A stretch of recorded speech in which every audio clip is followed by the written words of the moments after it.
नमस्कार, आप देख रहे हैं दिल्ली ग्लो न्यूज और मैं हूं आपके साथ सपना। चलिए रुक कर लेते हैं आज की बड़ी खबरों की ओर। तो देश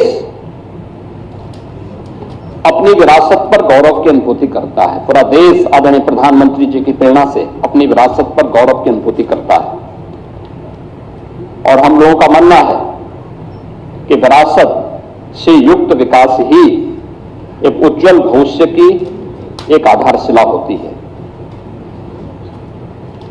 लेकिन अपने राजनीतिक स्वार्थों के लिए अगर कोई उन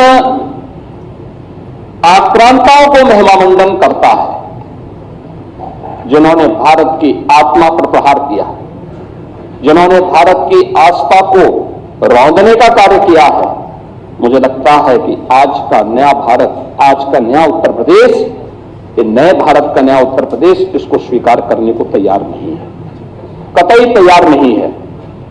आप देखें किस प्रकार से, यानी आक्रांताओं को महिमामंडन करना, देशद्रोही तत्वों के समर्थन में बयानबाजी करना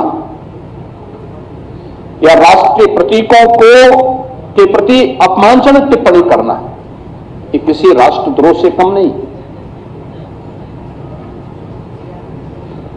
वंदे मातरम का 150वां वर्ष चल रहा है।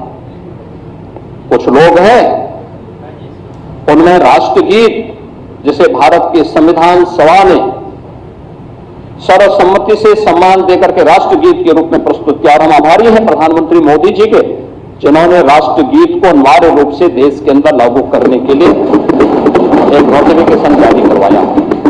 तो राष्ट्रगीत भारत के आन मान शान का प्रतीक है और भारतवासी को अपने पुरातन वैभव पर गौरव की अनुभूति करनी चाहिए और इन सभी प्रतीकों के साथ साथ राष्ट्र नायकों का सम्मान हम सब भारतीयों का दायित्व बनता है।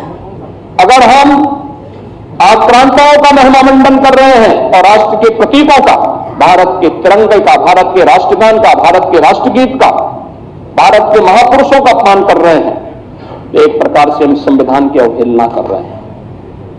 मैं पूछना चाहता हूं समाजवादी पार्टी और कांग्रेस से, एक तरफ संविधान के नाम पर जनता की आंखों में धूल झोंकने का कार्य कर रहे हैं और दूसरी तरफ वंदे मातरम जैसे राष्ट्रगीत का इनके द्वारा विरोध करवाया जा रहा है।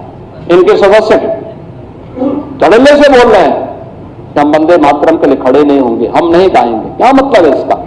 यानी हिंदुस्तान में रहोगे और भारत के राष्ट्रगान और राष्ट्रगीत को गाने में आपको दिक्कत होती है, ये चीजें नहीं चल सकती हैं। ये भारत के संविधान निर्माताओं का अपमान है, ये बाबा साहब भीमराव अंबेडकर का अपमान है, क्योंकि उसी संविधान सभा ने, याद रखना, 24 जनवरी 1950 को वंदे मातरम को भारत के राष्ट्रगीत के रूप में मान्यता दी थी और हर भारतीय का दायित्व बनता है हम भारत के इन प्रतीकों को पूरी तरह सम्मान दें।